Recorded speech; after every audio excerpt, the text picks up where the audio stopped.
Ano? Isang matandang probinsyana na katulad mo. Dito sa Yay Lounge.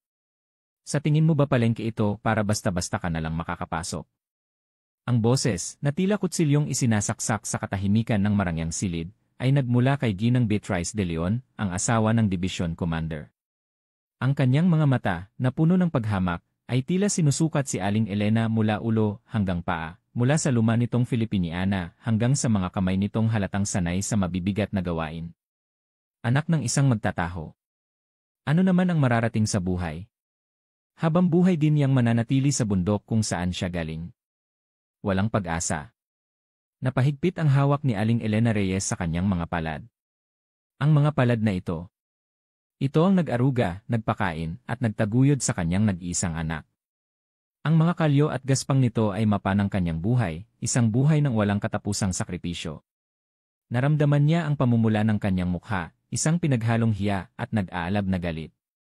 Sa kanyang tabi, ang anak niyang si Miguel Reyes, na tahimik na nakatayo, ay humakbang paharap, na tila isang pader na handang sumangga sa anumang masasakit na salita para sa kanyang ina. Hep ng departamento. Isang hamak na taga-bukid, paanong aabot sa ganoong posisyon, patuloy pa ni Beatrice, na may kasamang mapanuyang tawa. Sa sandaling iyon, itinaas ni Aling Elena ang kanyang ulo. Ang kanyang mga mata, na karaniwang banayad at malumanay, ay biglang nag-apoy sa isang kakaibang tapang at determinasyon. Malalaman niyo. Malalaman niyong lahat kung sino ang anak ko. Malalaman nila. Hindi magtatagal, malalaman nila na ang binatang probinsyano na kanilang minamaliit at tinatapakan ay ang utak sa likod ng isang lihim na proyekto ng armas na siyang sasalo sa seguridad ng buong bansa. Isang taong ang ranggo at impluensya ay katumbas ng isang general. Kumusta po kayo mga kaibigan at kababayan? Tiyak na sabik na kayong malaman kung paano babaliktarin ng mag-inang ito ang sitwasyon at kung anong kaparusahan ang naghihintay sa mga mapagmataas na ito, hindi ba? Bago tayo magsimula, sana po ay suportahan nyo kami sa pamamagitan ng pagpindot sa subscribe button at pag-like sa video na ito. Ito po ang nagbibigay sa amin ng lakas upang magpatuloy. At ngayon, samahan nyo kaming tunghayan ang isang kwentong puno ng drama, luha, at isang katapusan na siguradong magbibigay sa inyo ng kasiyahan at inspirasyon. Ito ay isang madaling araw sa isang maliit na barangay sa paanan ng kabundukan ng Tanay, sa lalawigan ng Rizal. Ang araw, isang malaking bilog na kulay kahel, ay nagsisimula pa lamang sumilip sa likod ng Sierra Madre. Ang hamog mula sa kalapit na ilog ay bumabalot pa sa mga palayan, at ang hangin ay may dalang amoy ng basang lupa at sariwang damo. Sa maliit na komunidad na ito, ang laging unang nagigising ay si Aling Elena.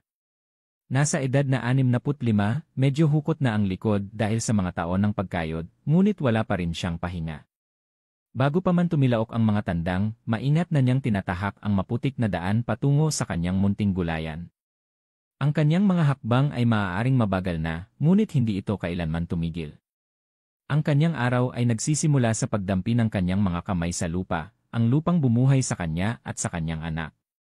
Ang kanyang gawain, ihanda ang mga sariwang pitas na gulay upang dalhin sa bagsakan sa bayan. Ang kanyang mga kamay. Para itong isang makapal na libro ng kasaysayan. Bawat kalyo, bawat gatla, bawat gaspang ay isang kabanata ng kanyang mga pinagdaanan. Ang mga daliri niyang medyo namaga, ang likod ng kanyang palad na tuyot at bitak-bitak na parang balat ng isang matandang puno, at ang mga kuko niyang may itim na bakas ng lupa. Ito ang mga kamay ng isang dakilang ina na buong buhay na nagbungkal ng lupa para itaguyod ang kanyang anak.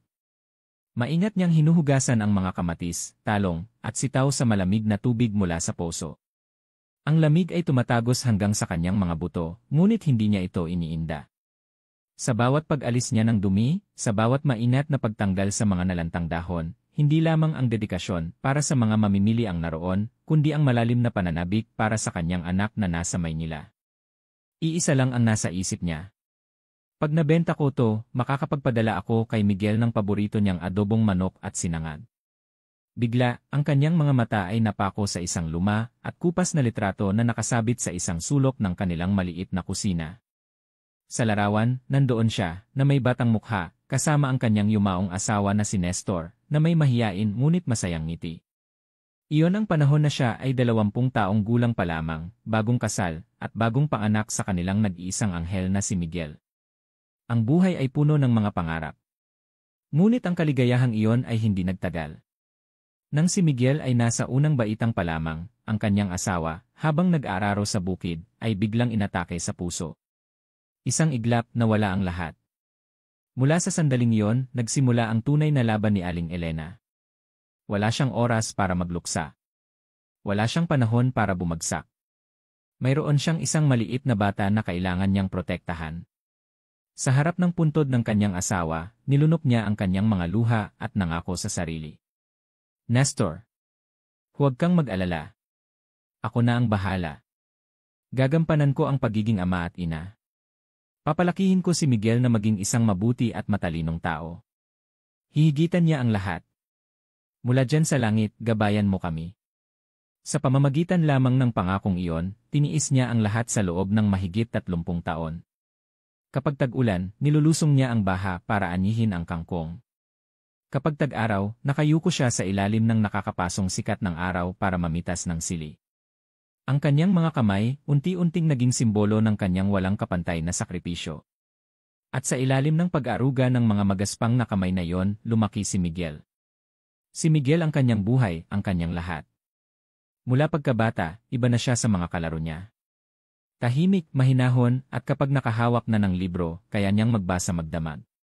Ngunit ang kanyang kabataan ay hindi naging madali. Hoy, walang ama. Anak ng magtataho. Ang mga panunukso ng mga bata sa kanilang lugar ay nag-iwan ng malalalim na sugat sa puso ni Miguel. Sa tuwing nangyayari ito, hindi siya umiiyak. Sa halip, mas lalo niyang ibinabaling ang kanyang atensyon sa pag-aaral. Naisip niya na ang tanging bagay na kaya niyang gawin ng mahusay ay ang mag-aral. Sa bawat pag-uwi niya ng card na may pinakamataas na marka sa buong paaralan, si Aling Elena ay tuwang-tuwa na ipinagmamalaki ito sa buong barangay. Ang makita ang ngiti sa mukha ng kanyang ina ang pinakamalaking kaligayahan para kay Miguel. Ginawa niya ang lahat para mapanatili ang ngiting iyon. Ang kanyang talento ay hindi lamang sa pagiging matalino, ito ay nasa antas ng isang henyo. Madalas siyang humingi ng mga sirang radyo, relo, at mga piyesa ng telebisyon sa junk shop para kalikutin at pag-aralan.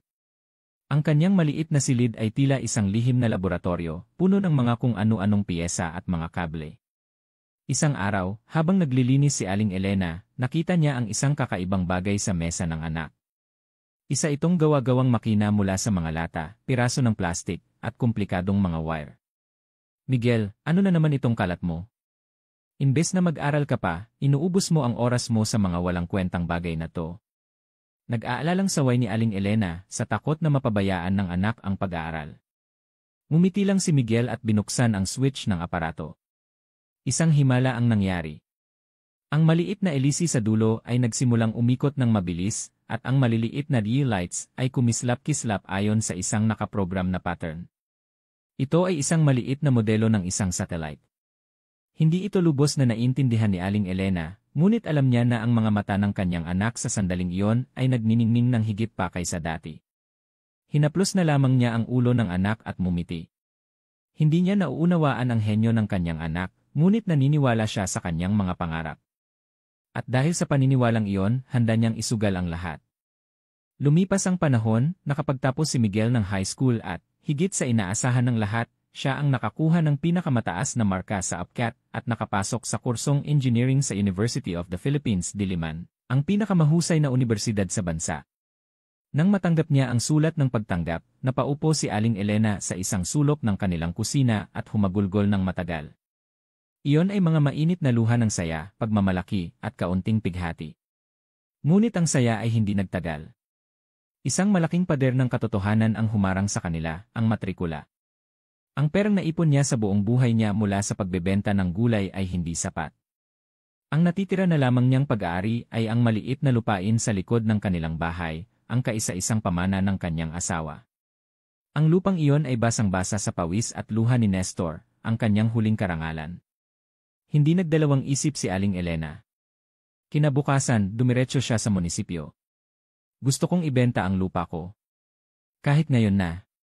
Nagulat ang ahente sa biglaang desisyon niya. Ngunit ang mukha ni Aling Elena ay mas determinado kaysa dati. Para sa kinabukasan ng anak ko, kahit buhay ko pa ang kapalit, ibibigay ko. Isinugal niya ang lahat ng natitira sa kanya para maging pundasyon ng pangarap ng kanyang anak. At sa ibabaw ng dakilang sakripisyong iyon, isang henyong siyentipiko na magiging sandalan ng kinabukasan ng Pilipinas ang handa ng humakbang palabas sa mundo. Nang si Miguel ay lumuwas na patungong Maynila, ang bawat araw ni Aling Elena ay napuno ng pananabik at pagmamalaki. Gigising pa rin siya ng madaling araw, magtatrabaho sa bukid, at magdadala ng gulay sa palengke. Mahirap ang trabaho, ngunit ang kanyang puso ay mas masaya kaysa dati. Sa mga lingguhang sulat na ipinapadala ng kanyang anak, bukod sa mga kwento tungkol sa mahihirap na aralin, puno ito ng pag-aalala at pagmamahal para sa kanya. Paulit-ulit niyang binabasa ang mga sulat, ginagawa itong inspirasyon upang malampasan ang isang mahaba at nakakapagod na araw. Ang tanging kaligayahan niya ay ang ipagmalaki ang kanyang anak sa mga tao sa palengke. Ang anak ko. Naku, valedictorian na naman sa klase niya. Sabi ng mga propesor, siya raw ang pag-asa ng bayan. Hindi na ubusan ng papuri, sabi niya, na may ngiting tila dalaga sa kanyang kulubot na mukha. Nanginginig ang kanyang boses sa pagmamalaki. Ang mga kapwa niya tindera ay taos pusong bumabati sa kanya. Naku, Aling Elena, ang swerte mo naman sa anak mo. Sulit ang lahat ng pagod at hirap mo. Si Miguel, bukod sa mabait, matalino pa. Saan ka makakahanap ng ganyan? Malayo ang mararating ng batang yan. Gayunpaman, hindi lahat ay masaya para sa kanya. Si Aling Rosario, ang may-ari ng pinakamalaking tindahan ng bigas sa palengke, na nakapwesto sa tapat mismo ng kanyang pwesto, ay laging iritado tuwing naririnig si Aling Elena na ipinagmamalaki ang anak. Si Aling Rosario ang pinakamayaman sa palengke at laging ipinagyayabang na ang kanyang mga anak ay nag-aaral din sa mga kilalang unibersidad sa Maynila. Sa kanyang paningin, ang tagumpay ni Miguel, isang batang lumaki sa hirap at walang ama, ay parang isang tinik sa kanyang lalamunan. Isang araw, nang masayang ibinalita ni Aling Elena na ang kanyang anak ay nagtapos bilang summa cum laude at agad na natanggap sa isang mahalagang research institute ng gobyerno, sumabog na ang inggit ni Aling Rosario. Wow, ang galing naman!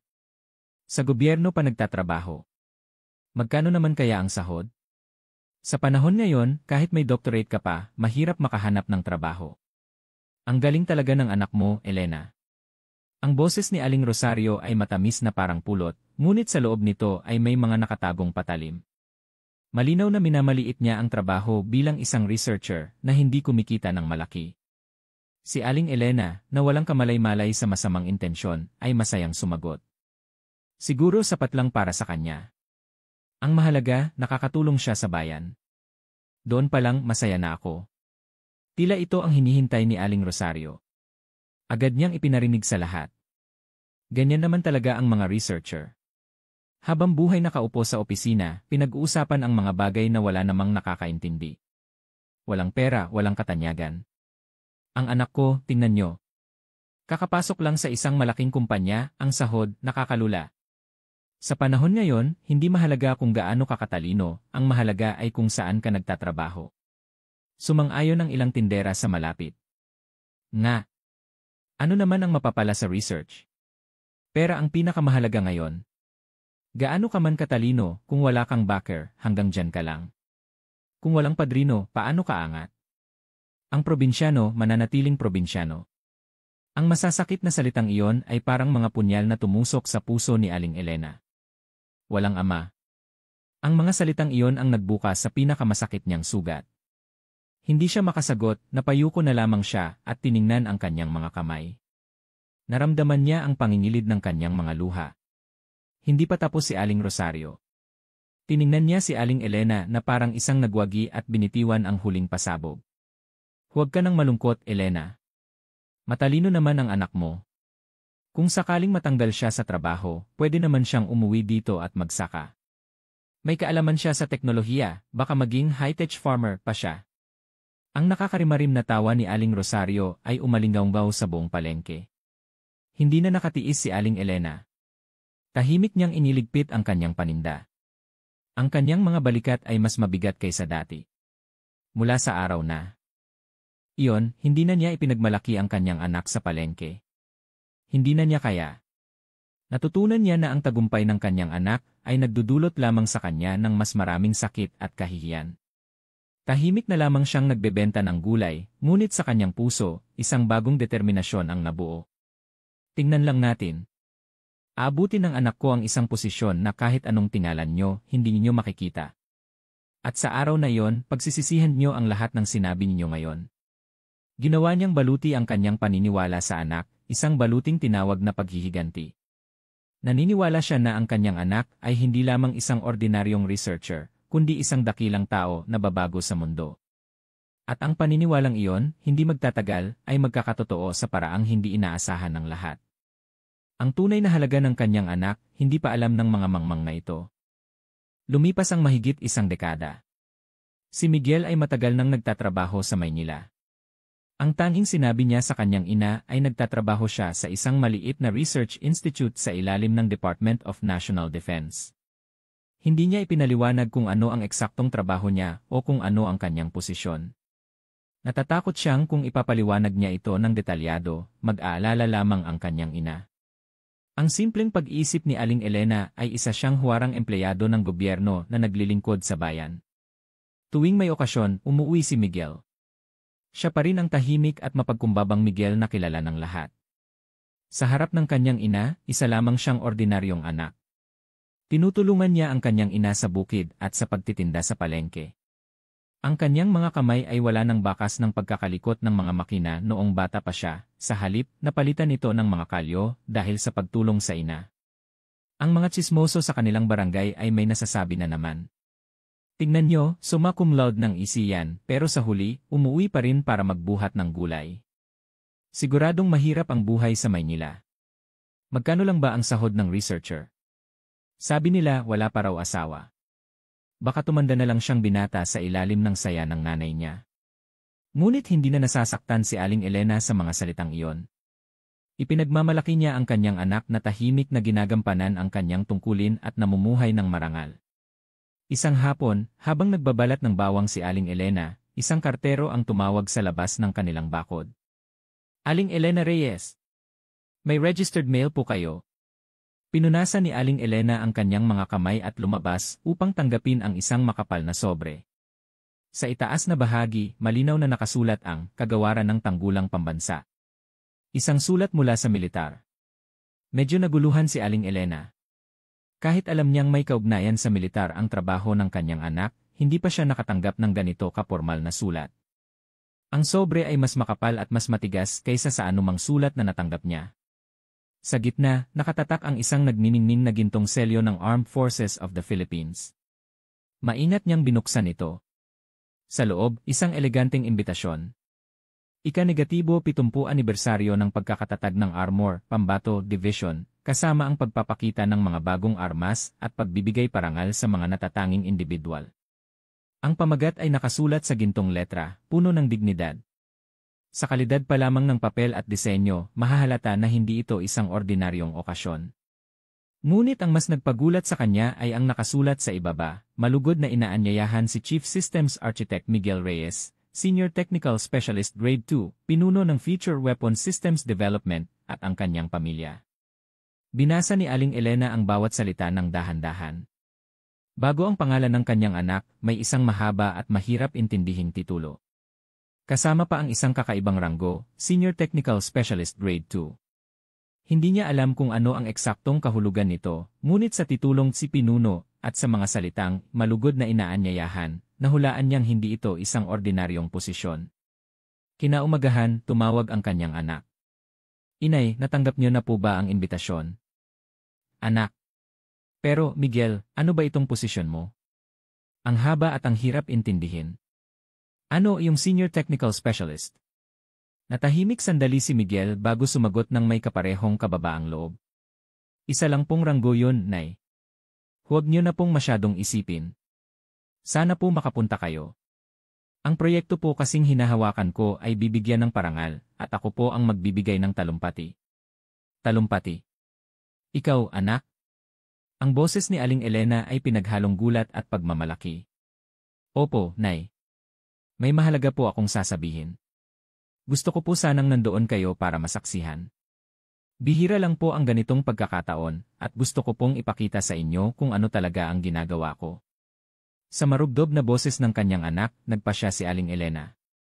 Sige, anak. Pupunta ako. Magsasalita ang anak ko sa isang mahalagang lugar na. Tulad niyan. Siyempre, kailangang nandoon ako. Pagkatapos ng tawag, tinitigan niya muli ang imbitasyon. Ang okasyon ay sa Makalawa na. Biglang kumabog ang kanyang dibdib. Isang kampo ng militar. Isang lugar na hindi pa niya napuntahan. Mga formal na okasyon na tulad nito. Hindi pa siya nakadalo. Nag-aalala siya kung sino ang mga makikita niya doon, kung ano ang dapat niyang isuot. Kinabukasan, pagdating pa lang ni Aling Elena sa palengke, usap-usapan na ang tungkol kay Miguel. Ang balita tungkol sa imbitasyon ay kumalat na sa pamamagitan ng kapitan ng barangay. Aling Elena, totoo ba? Bibigyan daw ng malaking parangal ng militar ang anak mo. At magbibigay pa ng talumpati sa harap ng mga general. Totoo ba yun? Naku, congrats! Sabi ko na nga ba, malayo ang mararating ng batang yan. Ngunit sa likod ng mga papuri at pagbati, nandoon pa rin ang mga boses ng inggit at pagdududa. Lalo na si Aling Rosario. Hayagan siyang nanuya. Bakit ang inay nyo? Espesyalista sa militar. E di empleyado lang din yan sa loob ng kampo. Anong big deal doon? Siguro isang maliit na plaque of appreciation lang yan. Ginagawa ninyong napakalaking bagay. Nga. Yung senior specialist, maganda lang pakinggan, pero malamang wala lang yan. Pinapaganda lang ang pangalan. Isang probinsyano, paanong aabot sa mataas na posisyon? Hindi ako naniniwala. Sa mga bulungang iyon, nagulo ang isip ni Aling Elena. Gusto niyang maniwala sa kanyang anak, ngunit ang mga mapagdudang tingin ng mga tao ay nagpapabigat sa kanyang dibdib. Totoo nga bang may malaking ginagawa si Miguel, o tulad ng sabi nila, isang maliit na parangal lang ang tatanggapin niya? Nang gabing iyon, hindi makatulog si Aling Elena. Ang kanyang puso ay nag-aalinlangan sa pagitan ng pagmamalaki at pagdududa. Binuksan niya ang kanyang aparador at inilabas ang kanyang pinakamaganda, ngunit lumang Filipiniana na gawa sa pinajusi. Ito ang isinuot niya noong ikasal siya. Sinabi niya sa sarili, bukas, anuman ang mangyari, haharap siya bilang ina ng kanyang anak sa pinakamarangal na paraan. Anong katotohanan ang naghihintay sa kanya? Ang kanyang puso ay gulong-gulo sa pagitan ng pag-asa at pangamba. Dumating ang araw ng okasyon. Maagang nag-ayos si Aling Elena.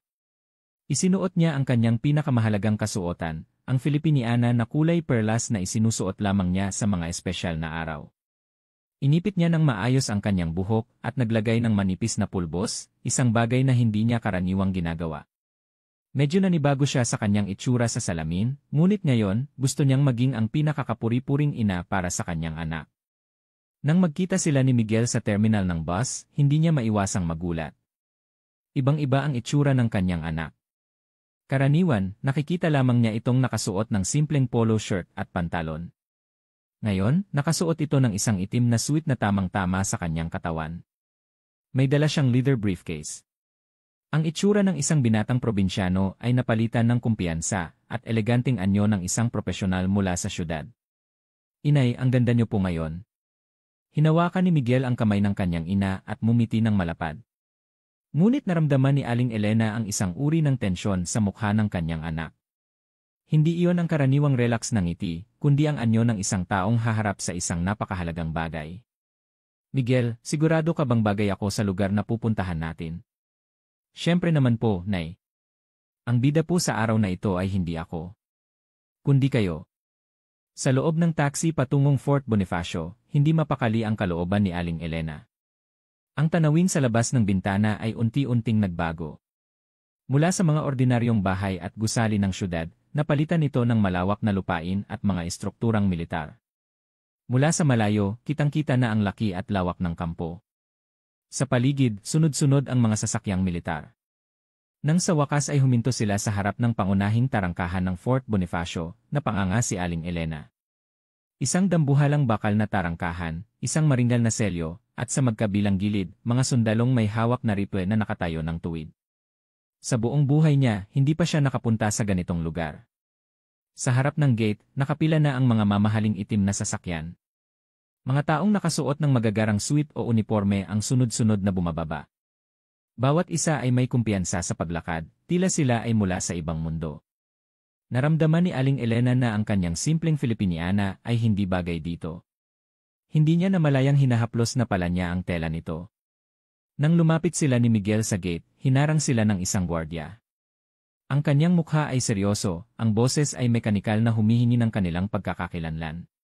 Pakilabas po ang inyong Ibinigay ni Miguel ang kanyang government employee kasama ang ng kanyang ina. Ngunit ang gwardiya, matapos tingnan ito ng matagal, ay nagpakita ng pagkalito. Ilang beses niyang tiningnan ang listahan bago umiling. Paumanhin po, pero wala po ang pangalan niyo sa listahan ng mga Impossible. Pakitingnan po ulit. Ako po si Miguel Reyes, mula sa Yen Research and Development. Kalmado pa rin ang boses ni Miguel, ngunit kumirot ang puso ni Aling Elena. Tama kaya ang mga taga na yon? Nagkaroon kaya ng pagkakamali? Nakipag-usap ang gwardiya sa kanyang kasama, gumamit pa ng radyo para makipag-ugnayan sa kanyang superior, ngunit pareho pa rin ang resulta. Mayroon pong pangalan na Miguel Reyes, pero nasa listahan po kayo ng mga technical observer, hindi po sa At paumanhin po, ayon sa patakaran, ang mga kasamang pamilya ay dapat na nakarehistro ng maaga. Baka po kailangan maghintay sa labas ni nanay. Ang tono ng mga gwardiya ay nagbago mula sa pagiging magalang tungo sa medyo pagwawalang bahala. Hindi nila maitago ang kanilang pagkainis sa pakikipag-usap sa mga taong hindi malinaw ang pagkakakilanlan. Nag-init ang mukha ni Aling Elena. Habang pinapanood ang ibang mga na malayang pumapasok, lalo siyang nakaramdam ng kahihiyan. Siguradong may pagkakamali lang sa papeles. Nakasulat po sa imbitasyon ko na special guest ako. Magpapaliwanag pa sana si Miguel ng isang mamahaling sasakyan ang huminto sa kanilang tabi. Bumaba ang isang nasa katanghaliang gulang na lalaki na nakasuot ng marangyang uniforme at ang kanyang asawa, isang babaeng mula ulo hanggang paa ay puro branded. Sa balikat ng lalaki, may dalawang nagniningning na bituin. Isang Major General. Agad na nag-ayos ng tayo ang mga gwardiya at sumaludo. Sir! Magandang araw po, General.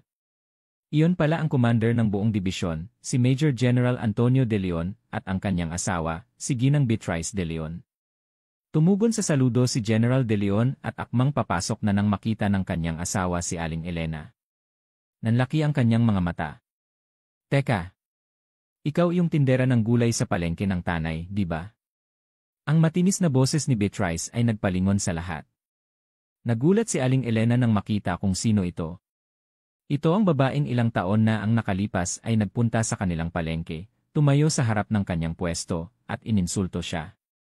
Nakilala rin siya ni Beatrice, at isang ngiti ng pagkagulat at panunuya ang lumabas sa kanyang mga labi. Nga! Ikaw nga! Anong ginagawa mo dito? Magde-deliver ka ba ng gulay sa kampo? Ang kanyang boses ay puno ng pang-insulto, ang kanyang tingin ay tila nagsasabing paanong ang isang matandang probinsyana ay naglakas loob na tumuntong sa lugar na ito. Nagdilim ang mukha ni Miguel. Ang pagdating ng general at ng kanyang asawa ay lalong nagpatindi sa tensyon sa gate. Nakuha ni General De Leon ang sitwasyon at naiinis na iwinasiwas ang kanyang kamay. Kung hindi pa niyo maberipika ang kanilang pagkakakilanlan, dalhin niyo muna sila sa waiting area para sa mga bisita. Ayokong magkaroon ng gulo ngayon. Ang kanyang mga salita ay may halong pagmamaliit, tila itinuturing silang mga hindi inaasahang bisita. Sa huli, sa tulong ng isang gwardiya, nakapasok din sila ni Miguel sa loob ng kampo. Ngunit ang lugar na dinalhan sa kanila ay hindi ang marangyang lounge, kundi isang maliit, madilim, at masikip na silid sa isang sulok ng pangunahing gusali. Mayroon lamang ilang plastik na upuan, walang bintana, kaya't ito'y kulob at maalinsangan. Bumigat ang dibdib ni Aling Elena. Totoo nga bang isang mahalagang tao ang kanyang anak? O tulad ng hinala ng mga taga na yon, nagkaroon ng isang malaking pagkakamali. Tumingin siya sa kanyang anak. Si Miguel ay nanatiling kalmado, ngunit nakita niya sa mga mata nito ang malalim na pagkadismaya at kahihiyan. Miguel, anak. Umuwi na lang kaya tayo. Kung alam ko lang na ganito, sana hindi na ako sumama. Huwag po, Nay. Ayos lang po. Maghintay lang po tayo sandali. Siguradong may pagkakamali lang po. Sakto namang bumukas ang pinto at pumasok ang isang sundalo. Kayo po ba si Eman Miguel Reyes? Pinapatawag po kayo at ang inyong kasama sa lounge. Nakahinga ng maluwag si Aling Elena. Tama nga ang kanyang anak. Siguradong may nagkamali lang sa papeles. Nang dalhin sila sa EA Lounge, ibang-iba ang kapaligiran. Mamahaling leather na sofa, marmol na mesa, at sari-saring pagkain at inumin ang nakahanda sa isang napakagandang lugar. Ang simpleng Filipiniana ni Aling Elena ay lalong naging kahiya-hiya sa gitna ng mga naroroon. Ngunit pagpasok pa lamang nila, umalinggaw na ang matinis na boses ni Beatrice. Aba! Nakapasok din pala kayo dito. Ang kulit din, ano? Si Beatrice ay nakaupo sa pinakamagandang pwesto kasama ang mga asawa ng iba pang mga general. Lahat sila ay magagara ang ayos, suot ang mamahaling alahas na tila ipinagyayabang ang kanilang katayuan sa buhay. Girls, ito yung sinasabi kong nakita ko sa gate kanina. Sabi niya, ang anak daw niya ay isang hepe na special guest dito. Sinadya ni Beatrice na lakasan ang kanyang boses para marinig ng lahat. Agad na napunta ang atensyon ng lahat kina Aling Elena at Miguel. Sa kanilang mga tingin, mayroong pag-uusisa at hindi maitatagong paghamak. Talaga? Ganyang itsura, hepe. Mukhang mga bagong salta lang sa syudad. Nga. Ang mga kabataan ngayon, mahilig magsinungaling para lang maprotektahan ang kanilang ego. Naramdaman ni Aling Elena na nabibingi siya, ngunit ang mas ikinagulat niya ay naaalala pa ni Beatrice ang nakaraan. Ilang taon na ang nakalipas, sa palengke ng Tanay, tumayo ito sa harap ng kanyang pwesto ng bawang at sumigaw, "Kadiri." Ang baho ng bawang dito. Ang mga probinsyano talaga walang modo. Pati mababahong bagay binebenta. Ano kayang magiging kinabukasan ng mga anak ng mga matatandang ito? Siguradong hindi makakaalis sa lugar na ito habang buhay. Noon, buong pagmamalaking sinabi ni Aling Elena na ang kanyang anak ay nagtapos sa GI at nagtatrabaho para sa gobyerno. Tumawa lang si Beatrice. Empleyado lang pala. Ano namang mataas na posisyon ang makukuha ng isang probinsyano? Ang alaala ng araw na iyon ay parang isang patalim na muling sumugat sa kanyang puso. Nakapagtataka. Isang tindera sa palengke nakarating dito. Sabi mo noon researcher ang anak mo, ngayon hepe na. Ang bilis naman. Naalala pa rin ni Beatrice ang lahat. Sabi nila, walang ama ang batang yan, pinalaki lang ng isang inang nagtitinda ng gulay. Sa ganyang kalagayan, posible kayang maging hepe. Hindi na nakatiis si Aling Elena. Hindi sinungaling ang anak ko. Sinungaling? Wala akong sinabing sinungaling siya. Sinasabi ko lang na, sa praktikal na pananaw, medyo kahina-hinala. Ang boses ni Beatrice ay puno ng pang-uyam. Walang ama, pinalaki ng nagtitinda ng gulay, taga-probinsya. Paanong magiging hepe? Kahit gaano ka pa katalino, kailangan mo ng backer, di ba mga amiga? Tumango ang ibang mga asawa. Tama. Sa panahon ngayon, mas mahalaga ang koneksyon kaysa sa diploma. Sa industriyang ito, kahit mga lalaki nahihirapan, paano pa kaya ang isang binatang mukhang mahina? Ang masasakit na salita nila ay humihiwa sa puso ng mag-ina. Napakuyom ng kamao si Miguel. Gusto niyang tumayo at isigaw sa kanila ang lahat, ngunit nang maisip niya ang kanyang ina, pinilit niyang magtimpi. Sa sandaling iyon, tumayo si Aling Elena. Hukot na ang kanyang likod, ngunit ang kanyang tingin ay mas tuwid at mas matapang kaysa kaninuman. Walang ama ang anak ko. Pinalaki siya ng isang inang nagtitinda ng gulay. Pero ang anak ko, hindi tulad ng mga anak niyo na nabuhay sa yaman at nakatago sa anino ng kanilang mga magulang. Itinaguyod niya ang kanyang sarili gamit ang sarili niyang dugo at pawis para marating kung nasaan siya ngayon. Nanginginig ang kanyang boses, ngunit mayroon itong lakas na parang bakal. Lahat ng mata sa silid ay napunta sa kanya. Walang ama ang anak ko, pero mayroon siyang isang ina na hinding-hindi yumuyuko. At kayo? Ngayong araw na ito, malalaman niyo kung sino talaga ang anak ko. At sa sandaling iyon, pagsisisihan niyo ang lahat ng binitawan niyong salita. Ang matapang na pahayag ni Aling Elena ay panandaliang nagpatahimik kay Beatrice at sa iba pa. Ngunit pagkatapos, humalakhak sila. Para sa kanila, iyon ay ang huling pagpupumiglas ng isang matandang probinsyana. Ngunit hindi nila alam na ang kanilang kayabangan ay malapit ng magbayad ng isang napakalaking halaga. Ang oras ng paghuhusga ay papalapit na. 2:00 ng hapon. Dumating na ang oras para pumunta sa main hall. Ang mga tao sa Yale Lounge ay isa-isang tumayo. Sumunod sina Aling Elena at Miguel, ngunit ang mga mapanuring tingin ay hindi tumitigil. Ang mga bulungan ni Beatrice at ng kanyang mga kasama ay naririnig pa rin nila mula sa likuran. Ang hall ay isang dambuhalang auditorium. Sa itaas, maringal na nakasabit ang watawat ng Pilipinas at ang bandila ng hukbong katihan. Sa entablado, may isang malaking screen. Daan-daang tao na ang nakaupo. Karamihan ay mga opisyal na nakasuot ng uniforme at mga bisitang nakapormal na kasuotan. Nabigla si Aling Elena sa solemnang lugar. Sa buong buhay niya, hindi pa siya nakapunta sa ganito kalaking pagtitipon. Ngunit ang mas nakakagulat ay dinala sila ng usher sa pinakahuling hilera ng mga upuan sa isang madilim na sulok. Hindi ito ang mga upuan para sa kundi para sa mga ordinaryong dumalo. Sa unahan, nandoon ang mga general na nakasuot ng magagarang uniforme at mga matataas na opisyal. Ang kanilang mga upuan ay may mga pangalan, may nakahandang tubig at souvenir. Kung ikukumpara, ang upuan ng mag-ina ay napakasimple. Paumanhin, kami po ay special guest. Bakit po dito ang upuan namin, magalang na tanong ni Miguel. Ngunit pinutol siya ng usher ng may pagkainis. Pasensya na po, marami po kasing bisita ngayon kaya kinapos sa upuan. Pagpasensyahan nyo na lang po. Malinaw na isang kasinungalingan. Marami pang bakanting upuan sa unahan. Ito ay isang sadyang kilos ni Major General De Leon na nag-utos nito matapos marinig ang sinabi ng kanyang asawa para lalong ipahiya ang mag-ina. Nagsimula ang seremonya. Isang lalaking mukhang Lieutenant Colonel ang umakyat sa entablado bilang MC. Ang pagdiriwang ng ika-70 anibersaryo ng Armor Pambato Division ay opisyal nang nagsisimula. Una sa lahat, nais po naming ipakilala ang ating mga panauhing pandangal. Ang mga pangalan at posisyon ng mga bisita ay sunod-sunod na lumabas sa screen, kasama ang kanilang mga litrato at magagandang credentials. Isang mainit na pagbati kay Lieutenant General Danilo Cruz, Commander ng Southern Luzon Command. Isang mainit na pagbati kay Major General Ricardo Santos, Chief of Staff ng Philippine Army.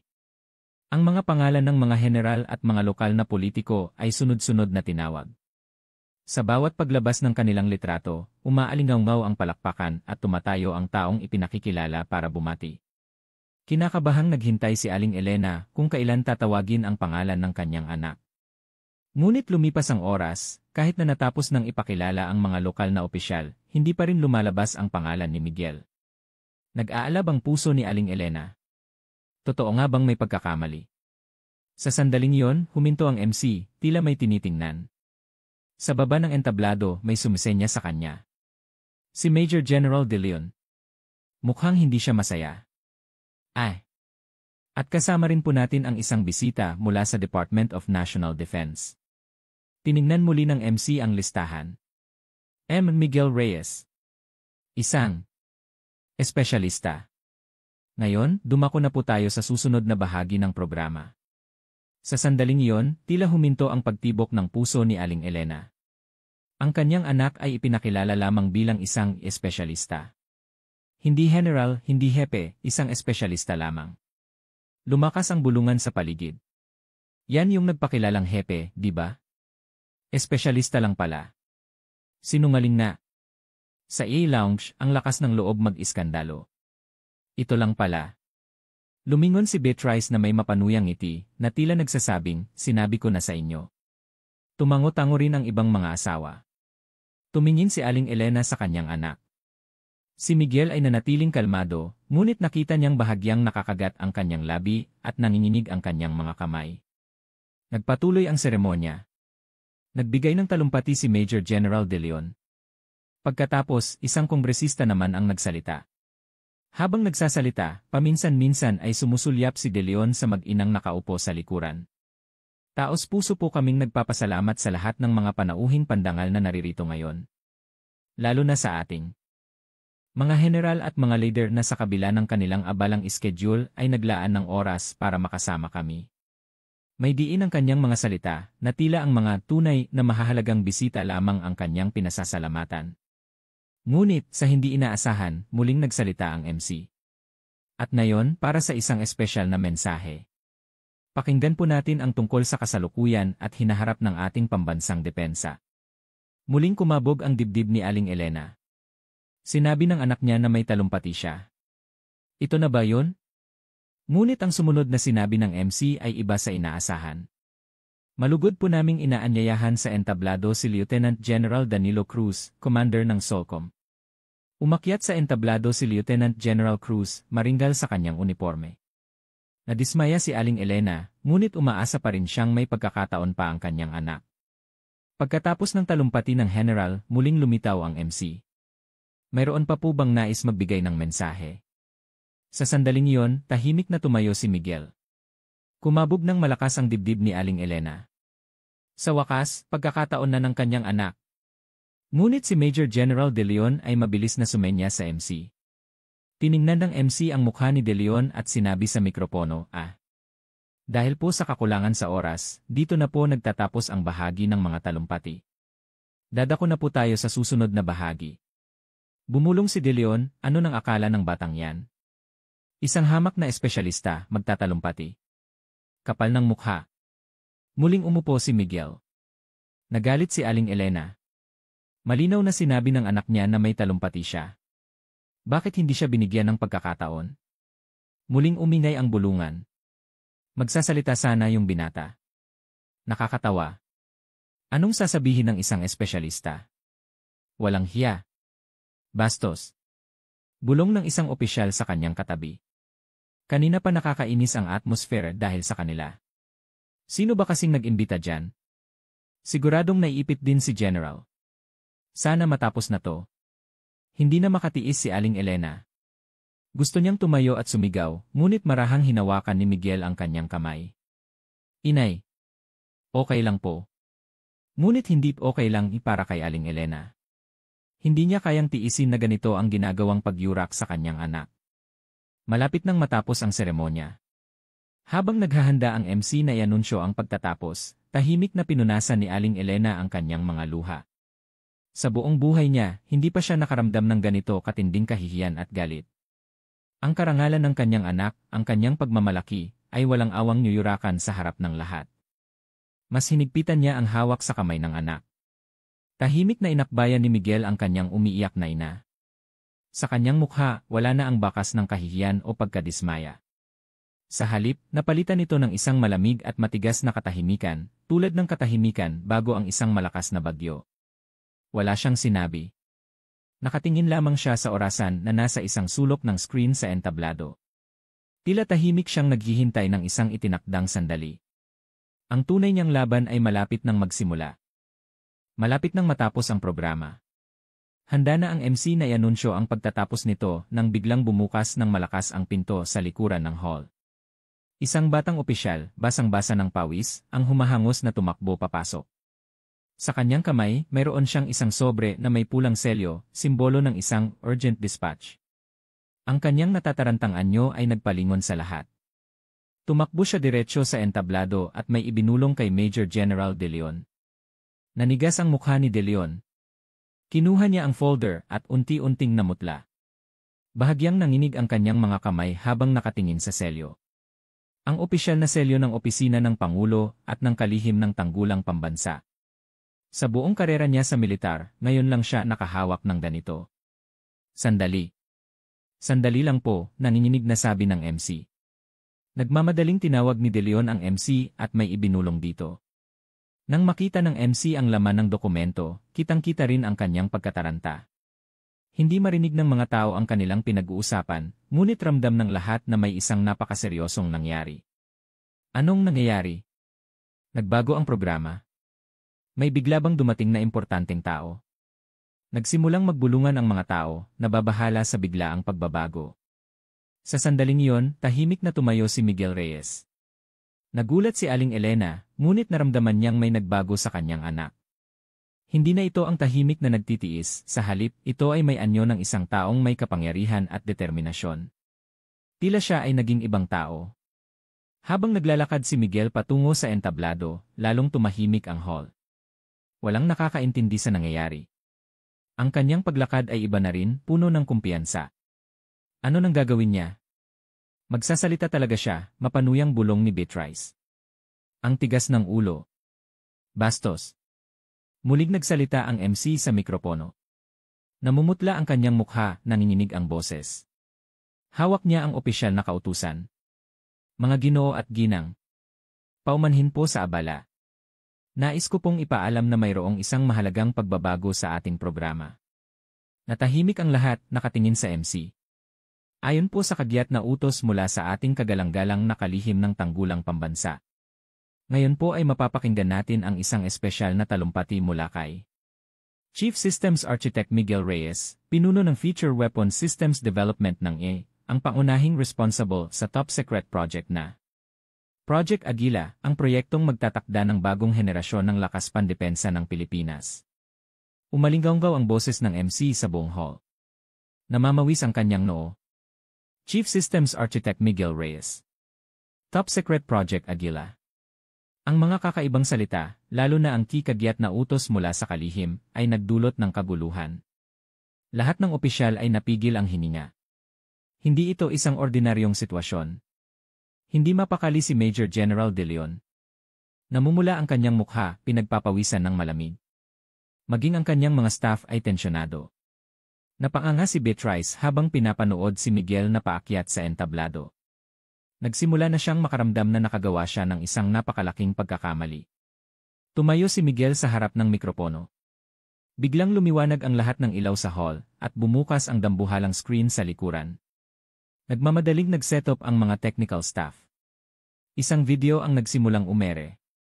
Nagsimula ito sa mga salitang ni secret na kulay pula.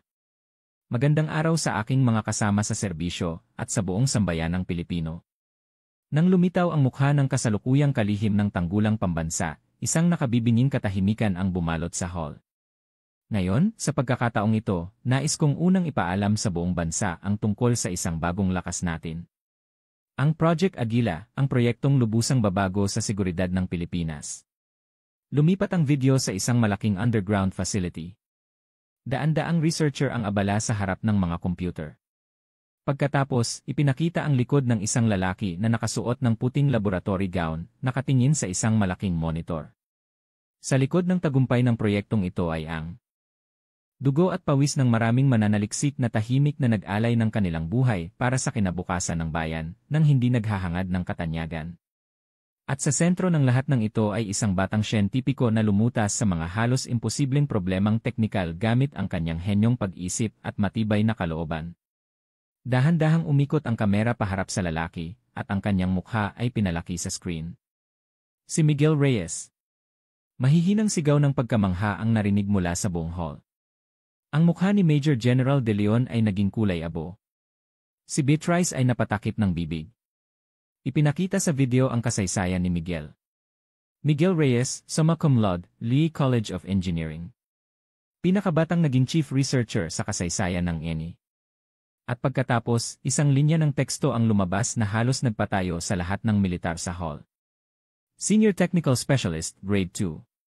Sa militar, ang Grade 2 ay ang pinakamataas na civilian rank na may katumbas na sahod at pribilehiyo ng isang Major General. Isang 2-star General. Isa siyang General. Sa sandaling lumabas ang mga salitang Senior Technical Specialist, Grade 2, tuluyang nagbago ang hangin sa loob ng hall. Ang mga bulungan ay naging pagkamangha at ang pagkamangha ay naging paggalang. Grade 2.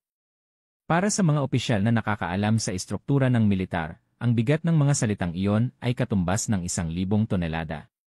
Katumbas ng ranggo ni Major General De Leon. At kung isa sa alang-alang ang kahalagahan ng kanyang posisyon bilang pinuno ng isang departamento direkta sa ilalim ng mas mataas pa ang kanyang impluensya. Nagpatuloy ang video. Ipinakita ang isang malaking sikretong laboratorio na puno ng mga modernong kagamitan, at si Miguel, sa kanyang puting gown, na abala sa pag-aaral. Pinamumunuan niya ang dose-dosenang mga researcher, na may mga doctorate at master's degree, masiglang nagtatalakayan sa harap ng isang whiteboard na puno ng mga komplikadong formula. Ang imahe ng isang binatang probinsyano ay naglaho, napalitan ng isang matalino at kumpiyansang siyentipiko na nangunguna sa isang proyektong magtatakda ng kapalaran ng bansa. Nagpatuloy ang boses ng kalihim. Si Chief Architect Miguel Reyes ang personal na nag-develop ng pangunahing teknolohiya ng Project Aguila, isang uri ng hypersonic missile na kayang lampasan ang anumang kasalukuyang sistema ng depensa sa himpapawid.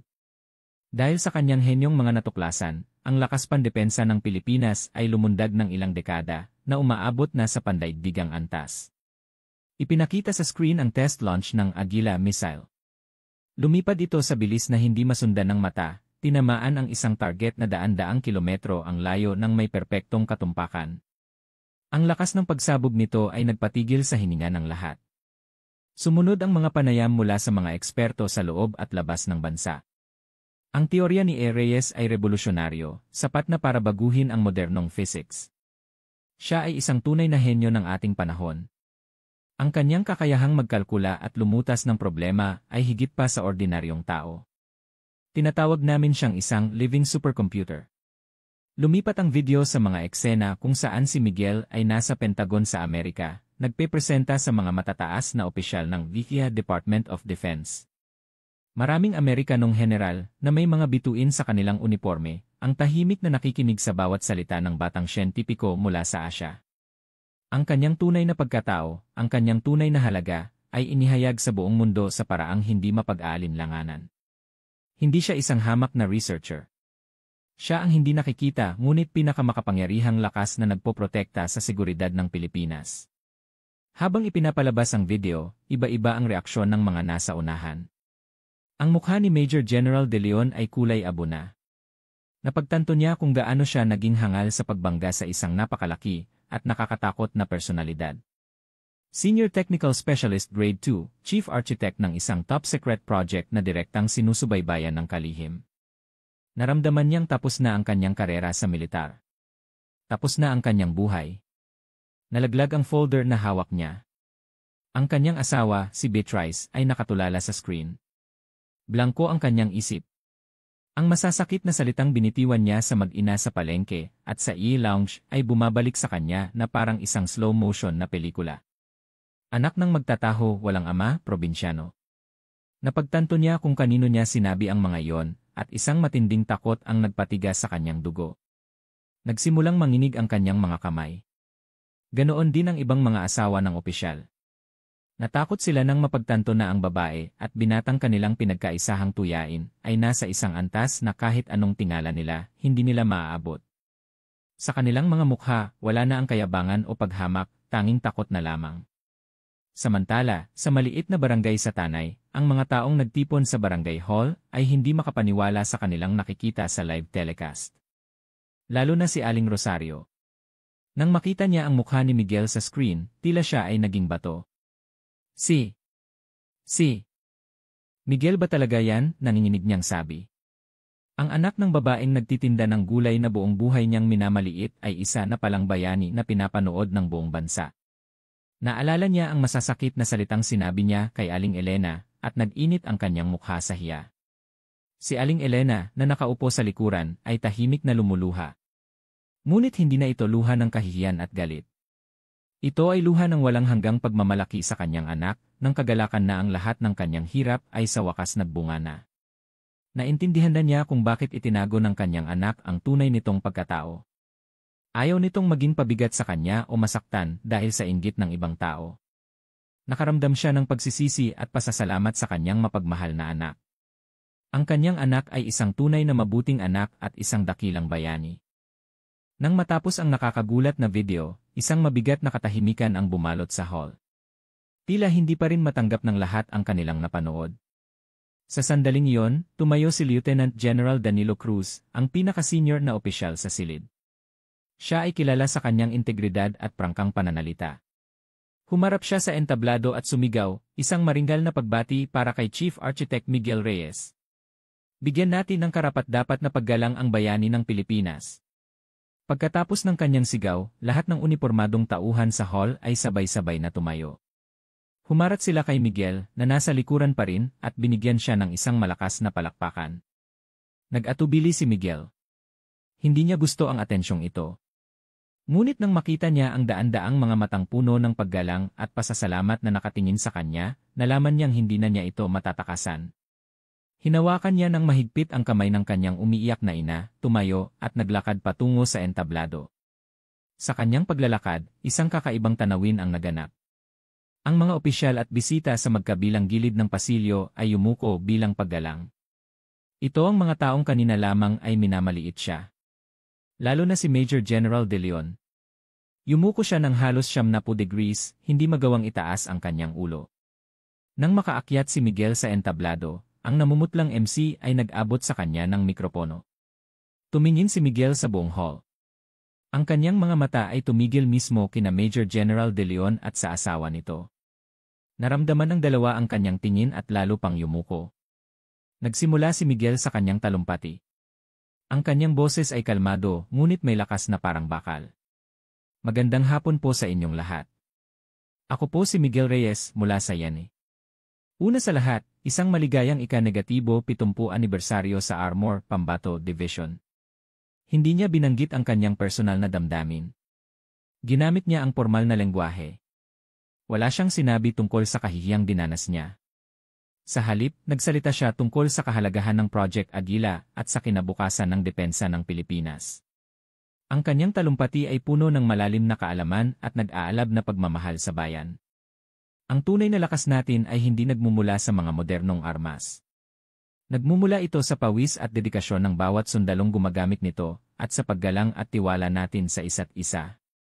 Ngayong araw, nais kong ialay ang lahat ng karangalang ito sa aking mga kasamahan na tahimik na naglilingkod para sa kinabukasan ng bayan at sa lahat ng ating mga sundalo na nagbabantay sa ating mga hangganan. Nang matapos ang kanyang talumpati, muling umalingaw ang palakpakan na parang kulog. Hindi lamang sila humanga sa kanyang pambihirang talento, kundi naantig din sa kanyang malalim na pagkatao. Pagkatapos ng talumpati ni Miguel, muling umakyat sa entablado si Lieutenant General Danilo Cruz. Sa kanyang mukha, wala na ang ngiti. Sa halip, naroon ang kabagsikan ng isang commander na magdidisiplina sa kanyang hanay. Kinuha niya ang mikropono at nagdeklara sa harap ng lahat. Sa isang maluwalhating okasyon ngayon, nasaksihan natin ang isang napakahiya-hiya at nakalulungkot na pangyayari. Ang kanyang mga salita ay muling nagpatigil sa lahat. Ang mukha ni De Leon at Beatrice ay puting-puti na parang papel. Isang mahalagang tao na responsable sa pambansang seguridad, isang panauhing pandangal ng ating hukbo, si Chief Architect Miguel Reyes at ang kanyang kagalang-galang na ina, ay dumanas ng hindi katanggap-tanggap na kahihiyan at pagtrato dito mismo sa unit na ito. Hindi lamang ito pagkakamali ng ilan.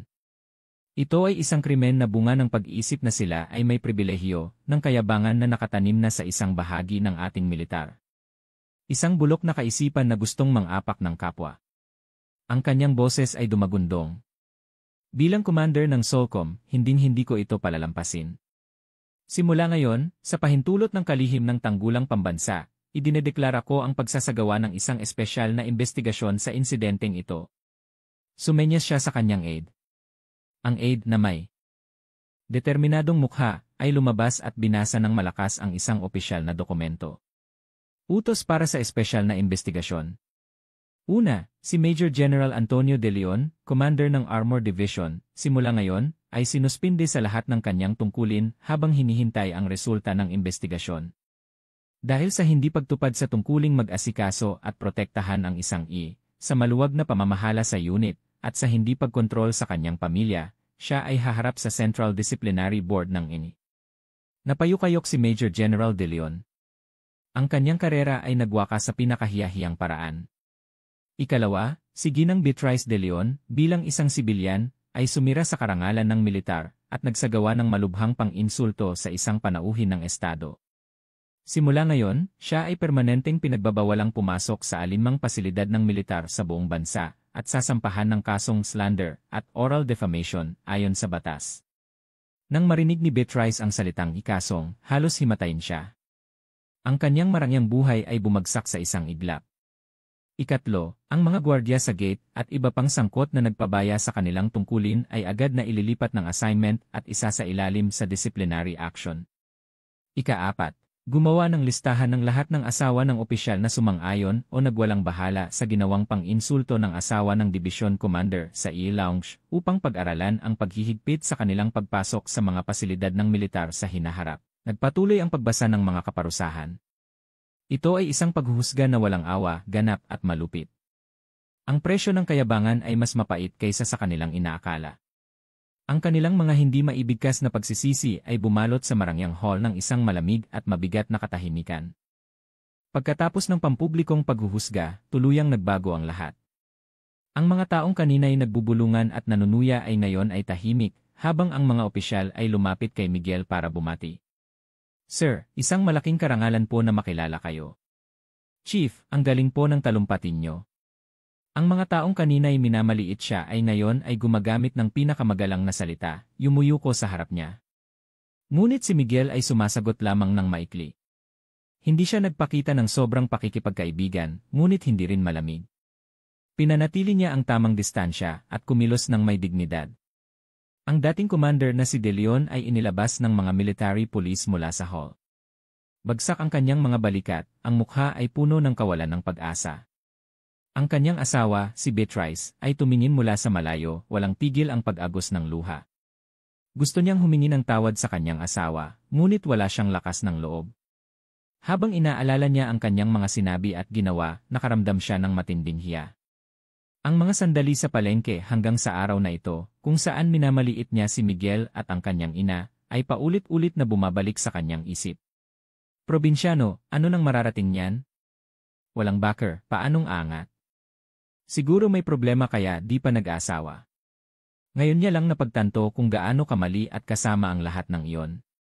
Ang kanyang kayabangan at kamangmangan ang sumira sa buhay ng kanyang asawa at sa sarili niya. Ilang araw ang lumipas, inilabas ng Central Disciplinary Board ang pinal na desisyon. Si De Leon ay tinanggalan ng ranggo at pinalaya sa serbisyo dahil sa malubhang paglabag sa Code of Conduct ng isang opisyal. Ang kanyang 30 taon sa militar ay nagwakas sa kahihiyan. Si Beatrice ay tinanggalan ng lahat ng pribilehyo bilang pamilya ng militar. Nawala sa kanya ang titulong Ginang General na dati niyang ipinagmamalaki. Bukod dito, inutusan siyang humingi ng pampublikong paumanhin kay Aling Elena.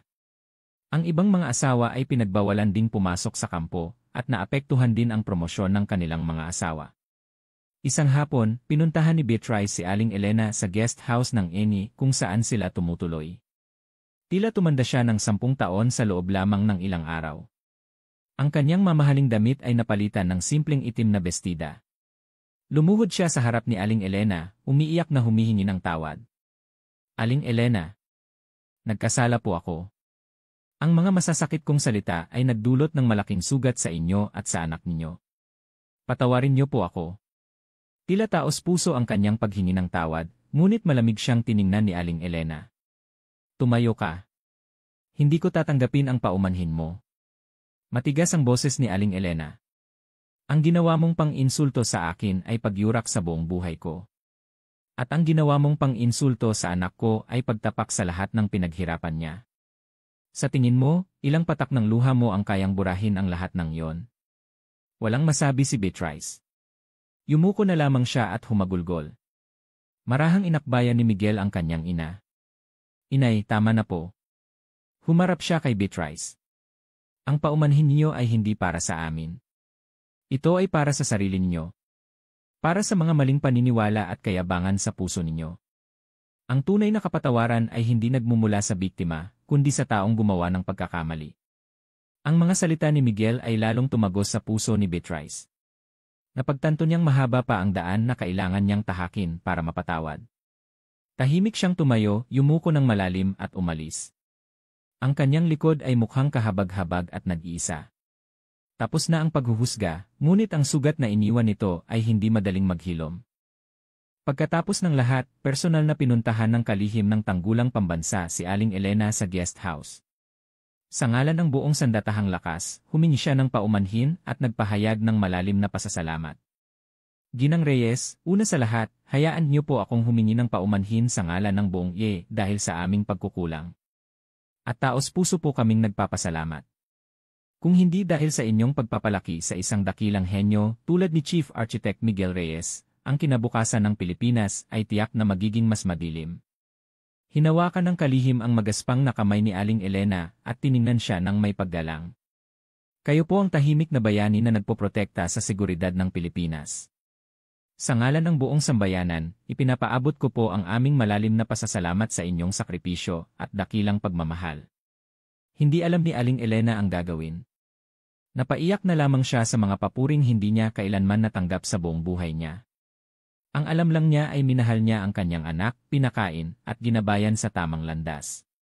Kinabukasan, isang espesyal na seremonya ang ginanap upang kilalanin ang kontribusyon ni Miguel at pasalamatan ang kanyang ina. Sa huling bahagi ng seremonya, inanyayahan si Aling Elena sa entablado. Iginawad sa kanya ng kalihim ang isang ina ng bayan, medal at isang gantimpala. Nanginginig na tinanggap ni Aling Elena ang medalya. Sa harap ng daan-daang kamera at malakas na palakpakan, hindi siya makapagsalita. Inanyayahan siya ng MC na magbigay ng mensahe. Huminga siya ng malalim at nagsimulang magkwento. Ako po ay isang simpleng magsasaka lamang. Walang pinag-aralan, walang yaman. Sa unang pangungusap pa lamang niya, natahimik ang buong hall. Hindi ko po alam na ang anak ko pala ay gumagawa ng isang napakadakilang bagay. Para sa akin, si Miguel ay ang kawawa kong anak na walang ama. Nanginginig ang kanyang boses.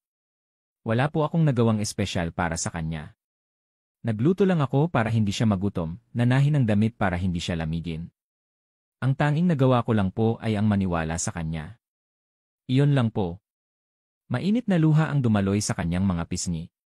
Noong sinasabi ng mga tao na wala siyang ama, naniwala pa rin ako sa kanya. Noong tinutuya siyang anak ng mahirap na magsasaka, naniwala pa rin ako na balang araw, magniningning siya na parang bituin. Ngayon, nakikita kong hindi ako nagkamali. Humarap siya sa kanyang anak. Miguel, anak ko. Hindi kita ipinagmamalaki dahil isa kang general o mataas na opisyal. Ipinagmamalaki kita dahil sa kabila ng lahat ng hirap, lumaki kang matuwid at napakabuti. Salamat, anak. Mahal na mahal kita.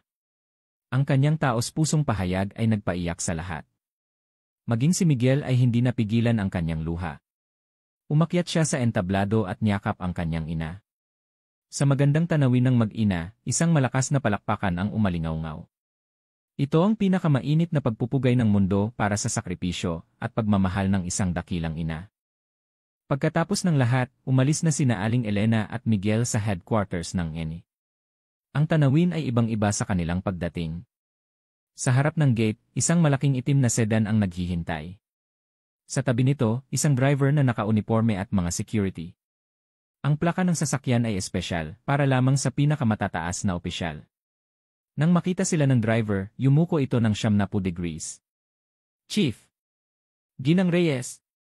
Narito po ako para sunduin kayo. Magalang niyang binuksan ang pinto. Naninibago pa si Aling Elena. Naku, sasakay ako dyan. Opo naman, Nay. Simula ngayon, karapat-dapat po kayo sa ganitong pagtrato. Ngumiti si Miguel. Malambot na upuan at maluwag na espasyo ang sumalubong sa kanya. Sa buong buhay niya, ngayon lang siya nakasakay sa ganito. Pag-alis nila, ang mga gwardya sa gate ay sabay-sabay na sumaludo. Ito ang mga gwardyang kanina'y nagmaliit sa kanila. Ngayon, ang kanilang mga mukha ay puno ng paggalang.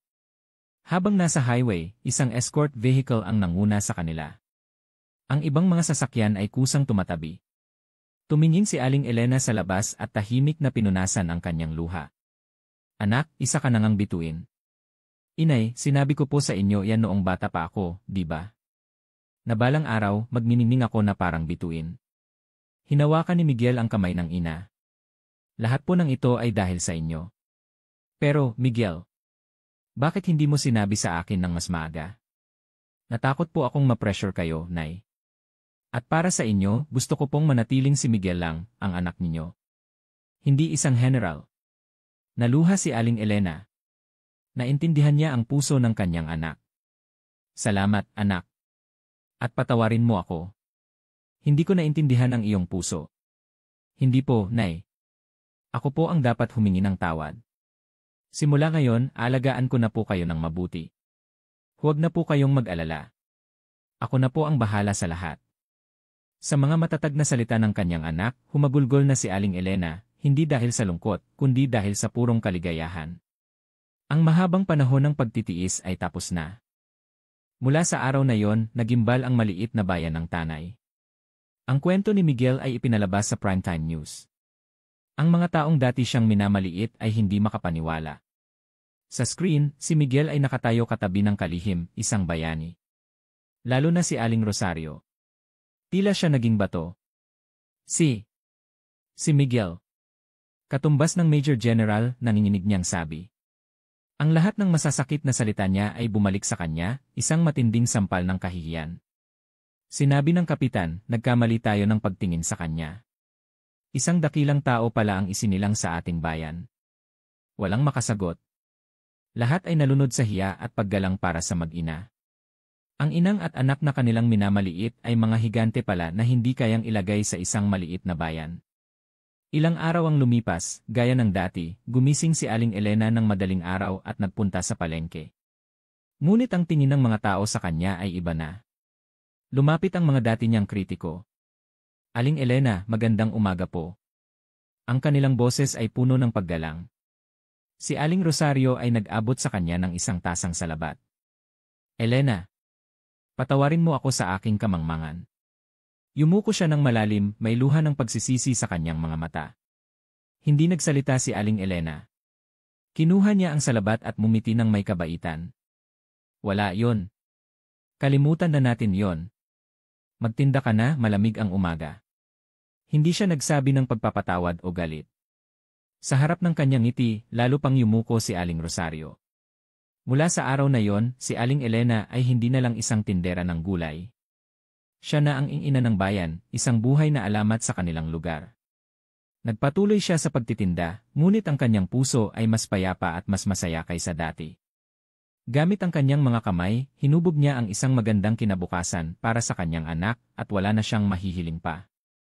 Sa kanyang pag-uwi sa ilalim ng papalubog na araw, isang ngiti ng kapayapaan ang nasa kanyang mukha, na tila hawak na niya ang lahat sa mundo.